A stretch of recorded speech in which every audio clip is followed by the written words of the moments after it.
Hello everyone, welcome back to my YouTube channel. So today we are going to start with the topic 6.1.1 of chapter number 6, Control and Coordination, class 10th, that is what happens in a reflex actions. So ये जो topic है ना, इसमें हमने basically reflex action और reflex arc के बारे में पढ़ना है.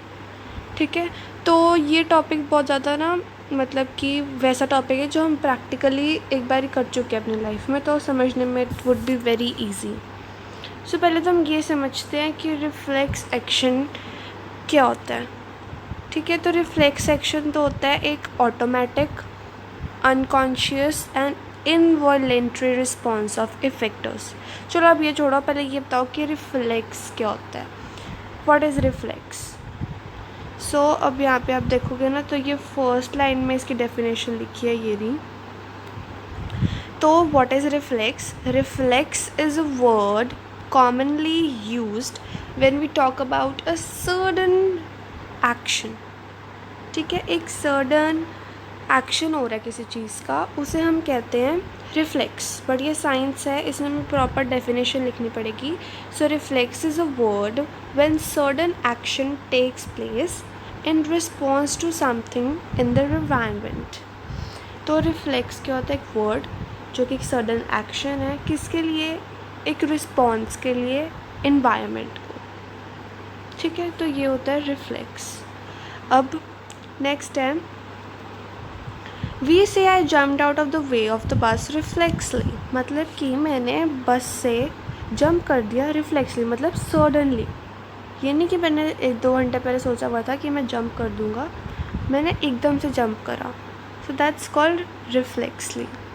और I pulled my hand back from the flame reflexly. अब हम एक पैन के ऊपर एक हैंड रख देंगे, हॉट पैन के ऊपर, तो हम फटाफट से हैंड पीछे कर लेंगे without any second thought. So that is called reflex. और I was so hungry my mouth started watering reflexly. अब हमने माउथ को कहा है कि भाई तूने इस टाइम पे वाटर करना शुरू कर देना है, हम ऐसे तो नहीं कहते ना, वो अपने आप वाटर होता है. So this is called reflex. तो ये 2-3 प्रॉपर एग्जाम्पल्स है जो आप लिख सकते पेपर में अगर आपको आते हैं. ठीक है, अब उसके बाद let us consider this further. Take the steps and examples. Touching a flame is an urgent and dangerous situation for us, or in fact for any animal. How would you respond to this? One seemingly simple way is to think consciously about the pain and the possibility of getting burnt and therefore move our hand. So इस paragraph में basically ये लिखा है कि ये तो नहीं होता ना कि जब हम हॉट पैन के ऊपर हैंड रखते हैं, हम उसके ऊपर हैंड रखते रहते हैं कि भी हम वेट करते हैं और हम थोड़ी देर बाद उठा लेंगे जब हमारा मन करेगा. It's not like that. जैसे ही हम उसको टच करते हैं साथ में ही हमारा हैंड पीछे चले जाता है ना. तो इसमें यही लिखा हुआ है कि ऐसा तो नहीं होता ना, वी थिंक अबाउट इट कि अभी हाथ उठाएं कि ना उठाएं, या we just think. No, it's just reflex action. तो इस पैराग्राफ में यही लिखा है. And the answer depends on how we think. If the nerve impulse are sent the way we have talked about earlier, then thinking is also like to involve the creation of such impulses. Thinking is a complex activity, so it's bound to involve the complicated interaction of more nerve impulses for many neurons. सो मैंने आपको ये बताया कि जो reflex action होता है that's a sudden action. इसमें हमें कोई थिंकिंग प्रोसेस नहीं करना पड़ता. It's just it's a very sudden action. ठीक है, बट जो थिंकिंग होती है that is a complex activity. यहाँ पे लिखा हुआ है ना, थिंकिंग जो है वो एक कॉम्प्लेक्स एक्टिविटी है, बट इसमें हम थिंक नहीं करते. It's just a sudden action. ठीक है जी. अब नेक्स्ट है, in this case it is no surprise that the thinking tissue of a body consists of a dense network of indirectly arranged neurons. It sits in the forward end of the skull and receives signals from all over the body which it thinks about before responding to them. Obviously, in order to receive these signals, this thinking part of the brain in the skull must be connected to nerves coming from various parts of the body. Similarly, if this part of the brain is instruct muscles to move, nerves must carry the signal back. तो इसमें क्या लिखा है कि जो अभी जो पहला टॉपिक था हमारा it's when we talk about neurons, है ना, कि न्यूरॉन्स एक इलेक्ट्रिकल इम्पल्स कैरी करते हैं, उसमें केमिकल के थ्रू इलेक्ट्रिकल इम्पल्स बनता है, फिर जो इलेक्ट्रिकल इम्पल्स होता है that is carried out to the dendrite of another neuron, है ना। तो इसमें ये लिखा है जो न्यूरॉन्स होते हैं वो बहुत छोटे छोटे होते हैं, और न्यूरॉन्स ही जो होते हैं जो हमारे फॉरवर्ड एंड या हमारे बैक पे होते हैं न्यूरॉन्स, जो बहुत छोटे छोटे से साइज़ के होते हैं, ठीक है। तो अगर न्यूरॉन्स काम नहीं करेंगे, ठीक है, तो जो ये सिग्नल्स है वो कैरी नहीं कर पाएंगे, क्योंकि जो ये रिफ्लेक्स सेक्शन होता है ना वो स्पाइनल कॉर्ड में होता है, ये हमेशा याद रखना। जो रिफ्लेक्स सेक्शन होता है, अगर आप इसमें कंफ्यूज हो गए ना, that is always in spinal cord. SC मतलब स्पाइनल कॉर्ड। ये कभी भी ब्रेन में नहीं होता, क्योंकि ब्रेन जो होता है ना वहाँ पे थिंकिंग प्रोसेस होता है, वहाँ पे सडन एक्शन नहीं हो सकता, इसलिए जो ये रिफ्लेक्स सेक्शन होता है that always happens in spinal cord. बहुत इंपॉर्टेंट चीज़ है, ठीक है। इसलिए जो सेंसरी या हम सेंसरी न्यूरॉन, मोटर न्यूरॉन्स जो भी हम करेंगे, so these take a very very sensitive role in it, ठीक है। अगर ये पार्ट्स हमारे जो सिग्नल्स नहीं भेजेंगे तो हमारा हैंड या जो भी रिस्पॉन्स है हम वो नहीं कर पाएंगे, ठीक है। इसलिए न्यूरॉन्स में जो इलेक्ट्रिकल सिग्नल सप्लाई होते हैं दैट आर वेरी इंपॉर्टेंट, ठीक है, ये बताया गया है इसमें। नेक्स्ट इज़ ये क्वेश्चन लिखा है, अब हमने पढ़ लिया रिफ्लेक्स एक्शन, तो रिफ्लेक्स एक्शन की आपको डेफिनेशन मैंने बता दिया। It is defined as unconscious automatic and involuntary response of effector. Effector क्या होता है, क्या होता है इफेक्टर? इफेक्टर मतलब जहाँ पे जाके वो चीज़ इफ़ेक्ट होनी है, द इफेक्टिंग पॉइंट, ठीक है। That is muscles and glands to the stimulus which is monitored through spinal cord. मैं इसके नोट्स भी बहुत जल्दी शेयर करूँगी, तो आप उसमें ये सारी चीज़ें पढ़ लेना, ठीक है। सो अब आपको ना मैं मैकेनिज़्म बता देती हूँ। मैकेनिज़्म मतलब कि जो स्टेप्स हैं, ठीक है, जिसके थ्रू मतलब कौन जैसे स्टेप्स इन्वॉल्व हैं रिफ्लेक्स सेक्शन में। तो सुनना ध्यान से, बहुत इंपॉर्टेंट क्वेश्चन है, ये आता है 5 मार्क्स का सीधा। तो क्या होता है, जो रिसेप्टर ऑर्गन होती है, रिसेप्टर्स होती है मतलब कि जैसे कि हीट या कोई भी चीज़ लगा लो आप, ठीक है। तो रिसेप्टर ऑर्गन होती है, रिसेप्टर ऑर्गन हम ले सकते हैं स्किन, क्योंकि हमेशा स्किन के थ्रू ही हम किसी चीज़ को टच करते हैं, है ना। तो रिसेप्टर होगी हमारी स्किन। तो रिसेप्टर ऑर्गन जो होती है वो स्टिमुलस को लेती है। स्टिमुलस क्या होती है? स्टिमुलस इज़ योर पैन, ठीक है, हॉट पैन। सो जो हमारा हैंड होता है वो जब हॉट पैन को टच करता है तो क्या होता है, एक सेंसरी नर्व इम्पल्स होती है, वो एक्टिवेट हो जाती है, ठीक है। तो जो रिसेप्टर ऑर्गन है हमारी स्किन, वो जब स्टिमुलस के पास जाती है तो वो किसको एक्टिवेट करती है? सेंसरी नर्व इम्पल्स को। ये याद रखना, वो किसको एक्टिवेट करती है? सेंसरी नर्व इम्पल्स को। जब वो सेंसरी नर्व इम्पल्स को क्या करती है? एक्टिवेट, तो वो क्या करता है? वो मैसेज कैरी करता है स्पाइनल कॉर्ड के पास। अब ध्यान से सुनना, थोड़ा सा कंफ्यूजिंग है बट आपको समझ आ जाएगा। रिसेप्टर से किसके पास गया? सेंसरी न्यूरॉन के पास, ठीक है। सेंसरी न्यूरॉन ने क्या करा? उसको कैरी करा स्पाइनल कॉर्ड के पास।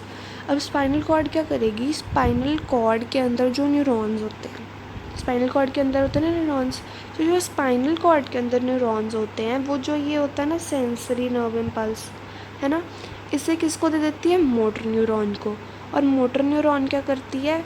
इसे कंडक्ट करती है, और इसे जो इफेक्टर होता है, इफेक्टर मतलब जहाँ पे चीज़ इफ़ेक्ट हो रही है, लाइक हमारा हैंड है या लेग्स है, जो भी है, उसके पास जाती है और उसे एकदम से कहती है कि अपना भाई हाथ या पैर पीछे कर लेने, तो तू जल जाएगा, ठीक है। तो एक बार दोबारा सुन लो, मैं अच्छी तरह से समझाती हूँ। रिसेप्टर ऑर्गन लाइक स्किन, जब स्किन किसी स्टिमुलस को टच करता है तो वो किसको एक्टिवेट करता है? सेंसरी नर्व इम्पल्स को। तो जो सेंसरी नर्व इम्पल्स होती है वो एक मैसेज कैरी करती है स्पाइनल कॉर्ड को, ठीक है। जो स्पाइनल कॉर्ड होता है वो क्या करता है? वो सेंसरी नर्व को ट्रांसमिट करता है और मोटर न्यूरॉन को दे देता है, और जो मोटर न्यूरॉन होती है वो इम्पल्स को इफेक्टर को दे देती है। और इफेक्टर क्या होता है? लाइक हैंड्स, लेग्स, और हम फटाफट से अपना हाथ पीछे कर लेते हैं, ठीक है। तो ये एक मैकेनिज़्म है रिफ्लेक्स सेक्शन का। अगर आपसे पूछे ना right the steps of reflex section, कि रिफ्लेक्स सेक्शन कैसे होता है, मैकेनिज़्म बताओ, तो आप उसमें यही 4 पॉइंट्स लिखोगे। ठीक है जी। अब नेक्स्ट हम करते हैं reflex arc. So how does the design of a body involve this problem? Rather than having to think about the sensation of heat, if the nerves that detect heat were to be connected to the nerves that move muscles in a simpler way, the process of detecting the signal or output and responding to it and output action might be completed quickly. तो ये सारा वही है जो मैंने आपको अभी just explain करा है। सो इसे कहते हैं रिफ्लेक्स आर्क। अब मेरी बात सुनो, रिफ्लेक्स आर्क क्या होता है? रिफ्लेक्स आर्क ना एक पाथवे होता है। एक ऐसे पाथवे, हम जैसे कहते हैं ना, जैसे पार्क में हम जा रहे हैं, ऐसे पाथवे जा रहा होता है ना। सो वो एक पाथवे होता है। पाथवे क्या होता है? जो कि लेकर जा रहा है नर्व इम्पल्स को। इसके साथ क्या जा रहे हैं? Nerve impulse. ठीक है, मैं थोड़ी सी हैंड राइटिंग को वो करना, बस समझ लो। ठीक है, एक पाथवे होता है जो कि टेकन बाय होता है nerve impulse and responses in a reflex action. और एक किसकी चीज़ में रिस्पॉन्ड करता है? रिफ्लेक्स एक्शन में। ठीक है, अब ध्यान से समझना, रिफ्लेक्स एक्शन होता है एक ऑटोमेटिक रिस्पॉन्स, बट जो रिफ्लेक्स आर्क होता है वो नर्व इम्पल्सेस के थ्रू कैरी होता है। और कैसे आता है बाहर? Through reflex action. ठीक है, अब ये होगी डेफिनेशन आपके रिफ्लेक्स आर्क की। अब सुनो ध्यान से। Of course reflex arc have involved in animals because the thinking process of brain is not so fast enough. In many facts, animals have very little or no complex neuron network needed for thinking, so it is quite likely that reflex has involved as efficient ways of functioning in absence of true thought processes. However, even after complex neuron networks have come into existence, reflex arc continues to be more efficient for quick responses. अब जो reflex arc होती है वो बहुत ज़्यादा quick होती है, और इसमें पैराग्राफ में ये आपको लिखा हुआ है, बहुत इम्पॉर्टेंट है, कि जो वो है हमारा, क्या कहते हैं, अब एनिमल्स होते हैं ना, जो एनिमल्स होते हैं ना, उनमें इतना थिंकिंग कॉम्प्लेक्स नहीं होता जितने जैसे हम सोचते हैं ना, इतना ज़्यादा एनिमल्स में नहीं होता। ठीक है, तो एनिमल्स को थिंकिंग प्रोसेस की इतनी ज़्यादा कॉम्प्लेक्स स्ट्रक्चर नहीं होता है, जिसकी वजह से नॉट इन एनिमल्स ऑल्सो, क्योंकि उनमें ज़्यादा रिफ्लेक्स आर्क होता है, बट हम में भी रिफ्लेक्स आर्क होता है जो कि क्विक रिस्पॉन्सेस को एक्टिवेट होता है। ठीक है, तो जो रिफ्लेक्स आर्क होता है that is more efficient for quick responses. अगर रिफ्लेक्स आर्क होगा वही तो नर्व इम्पल्स के थ्रू कैरी होगा, नर्व इम्पल्स के थ्रू कैरी होगा तो ही जाकर वो रिस्पॉन्स करेगा, रिफ्लेक्स एक्शन होगा। ठीक है, तो ये था। अब आपको मैं क्वेश्चन बताती हूँ, एक मिनट रुको। तो क्वेश्चन है, देखो क्वेश्चन में आपका आंसर पहले मार्क करा देती हूँ। आंसर है यहाँ से लेके टिश्यू से लेके, ठीक है, टिश्यू से लेकर मतलब ये पूरा पैराग्राफ लगा लो यहाँ तक, गेट बर्न्ड तक। ठीक है, ये आपका आंसर है। क्वेश्चन है what if signals taken by brain, अगर स्पाइनल कॉर्ड, क्योंकि आपको मैंने बताया रिफ्लेक्स एक्शन स्पाइनल कॉर्ड के थ्रू होता है, अगर रिफ्लेक्स एक्शन ब्रेन कंट्रोल करने लग गया तो क्या होगा? हमारा हाथ जल जाएगा, इतना आपको पता है ना। बस उसी चीज़ को थोड़ा सा मॉडिफाई करके लिखना, क्योंकि ये साइंस है, इसमें आप डायरेक्ट अपनी भाषा नहीं यूज़ कर सकते, तो मॉडिफाई करना पड़ेगा। तो उसमें आप ये वाला पैराग्राफ लिख देंगे कि क्यों ब्रेन है वो रिफ्लेक्स एक्शन वगैरह को मैकेनिज़्म नहीं करता, कंट्रोल नहीं करता, स्पाइनल कॉर्ड ही करता है। ठीक है, लिख दोगे ना? चलो हम नेक्स्ट करते हैं। हाँ, अब आपको ना ये टॉपिक में वो जो मैंने आपको पहले साथ समझाया ना मैकेनिज़्म, वो आपको अब ज़्यादा चीज़ें समझ आएगा। मैं आपको डायग्राम के थ्रू समझाती हूँ। अब ध्यान से सुनना। रिसेप्टर्स दिख रहे हैं? मैंने रिसेप्टर किसको बताया है? हाथ को। हाथ है हमारा रिसेप्टर। ये जो लाल जा रही है, आप मेरी पिंक देखो जैसे जा रही है, ठीक है, ये पहली बिंदी है जो आपकी, ये वाली, ठीक है। ये जा रही है जो यहाँ से पहले जा रही है, मैं ना कलर चेंज करती हूँ, आपको समझ आ जाएगा। देखो अब यहाँ पे, यहाँ से जो जा रही है ब्लैक वाली, वो है सेंसरी न्यूरॉन। रिसेप्टर ने हॉट पैन को टच करा, साथ में ही मैसेज गया सेंसरी न्यूरॉन के पास। न्यूरॉन ने क्या करा, जो ये सेंटर वाला बंदा टाइप दिख रहा है ना आपको, ये वाला, इसे क्या कहते हैं, रिले न्यूरॉन। यहाँ पे थोड़ी देर के लिए जब न्यूरॉन आता है, सॉरी इम्पल्स आता है, तो वो इस रिले न्यूरॉन के पास जाता है और रिले न्यूरॉन फटाफट से जाता है मोटर न्यूरॉन के पास। ये देखो मोटर न्यूरॉन, और मोटर न्यूरॉन ये जो हमारा मसल है या ग्लैंड है इसके पास जाता है और इफेक्टर होता है ये।